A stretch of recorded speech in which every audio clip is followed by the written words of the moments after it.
সাবেক প্রধানমন্ত্রী শেখ হাসিনাকে ফেরত চেয়ে বাংলাদেশের পররাষ্ট্র মন্ত্রণালয়ের পাঠানো কূটনৈতিক নোট পাওয়ার তথ্য আবারও নিশ্চিত করেছে ভারত।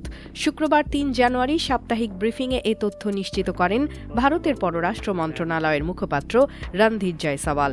ভারতীয় সংবাদ সংস্থা ANI এর এক প্রতিবেদনে বলা হয়েছে, আজ শুক্রবার সাপ্তাহিক ব্রিফিংয়ে শেখ হাসিনাকে ফেরত দিতে বাংলাদেশ থেকে কূটনৈতিক নোট পাঠানো নিয়ে প্রথম প্রশ্নটা করা হয় ভারতের পররাষ্ট্র মন্ত্রণালয়ের মুখপাত্র রণধীর জয়সওয়ালকে। তিনি বলেন, এই নিয়ে আগেও নিশ্চিত করা হয়েছে। আগেও বলেছি, প্রত্যর্পণের অনুরোধের সঙ্গে সংশ্লিষ্ট একটি কূটনৈতিক নোট পেয়েছি।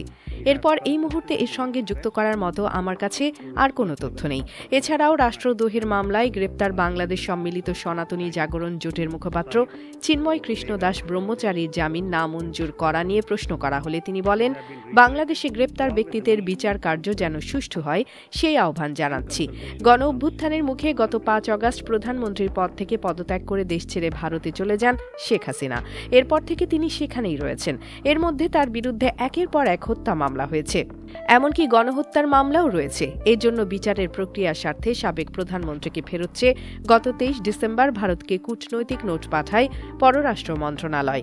আজকের ব্রিফিংয়ে তুরস্কের এক সংস্থা থেকে বাংলাদেশের সামরিক ট্যাঙ্ক কেনার খবর নিয়েও প্রশ্ন করা হয়।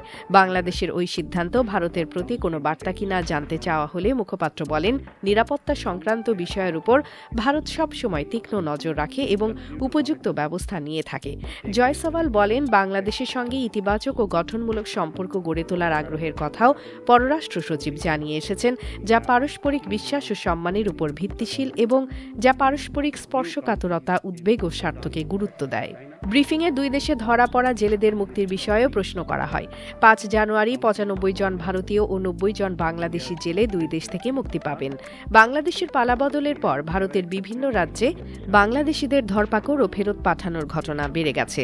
সেই প্রসঙ্গে প্রশ্ন করা হলে মুখপাত্র বলেন, অবৈধভাবে দেশে ঢোকা মানুষদের খুঁজে বের করা ও ফেরত পাঠানো নিরাপত্তারক্ষীদের কাজ। তারা সেই কাজ করছেন। মুক্তি টিভি নিউজ ডেস্ক। আপনারা দেখছেন আমেরিকা থেকে সম্প্রচারিত মুক্তি টিভি।